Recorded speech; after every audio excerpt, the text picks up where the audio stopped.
Believe it or not, it's been nearly 3 months since the Las Vegas mass shooting, the deadliest in American history. But victims and their families, and maybe you, are still looking for answers. Meanwhile, Las Vegas police are ramping up security in an effort to block any mass violence during New Year's Eve celebrations. You got about 330,000 people expected to visit Vegas just to celebrate the new year. Catherine Lombardo is an attorney representing Vegas shooting victims, the 58 that lost their lives and many more that were injured in some way, shape, or form.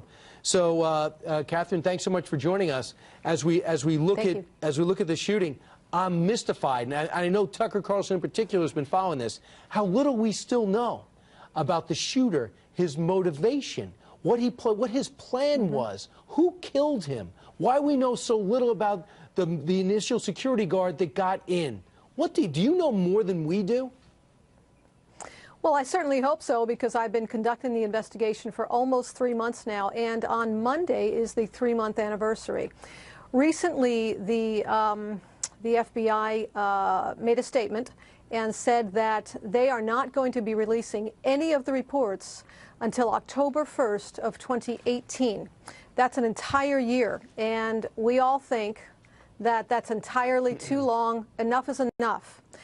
The Las Vegas Metro Police also hasn't released anything. I've been able to get a few items, and I also have a lot of investigators out there and some ears on the ground, so I do have more information, I think, than most, which I share with my clients because my clients just want answers.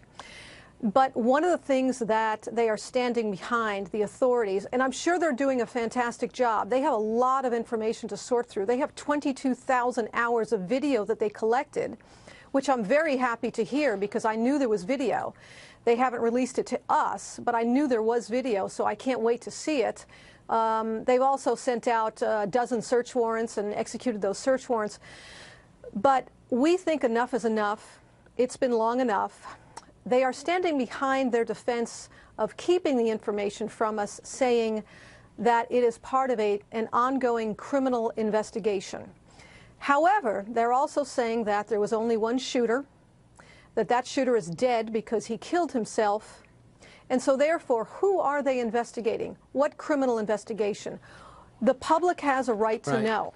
And so the press has filed a few lawsuits to unseal the search warrants and to get the public records and the 911 calls and the video, saying that the public's interest outweighs their desire to keep things hidden for now. 12 federal search warrants out there, 500 federal grand jury subpoenas. They have 1,500 leads to follow and 500 worldwide. Now, if this guy, who was a very wealthy guy, which is relatively unique, who was able to take this room up for a week, which is fascinating, they was able to pull up this arsenal, enough for a small army, and no one's ever to notice. So they have all the surveillance video to go through. What I'm wondering is, are they convinced that there's no conspiracy here? Number one, can it happen again? Number two, where's his linkage? We also know if this was a terrorist attack, they like going back to the same location. And I go look at this number, 500 worldwide leads. Why would a guy who lives in Las Vegas, traveled a few times on cruises, a few times to the Philippines, why would he have worldwide leads coming around the world?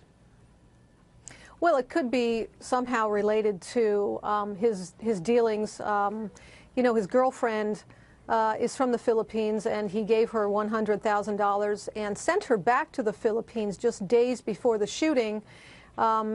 And I think that she was interviewed immediately thereafter. They brought her back. They picked her up at the airport, and the FBI did interview her.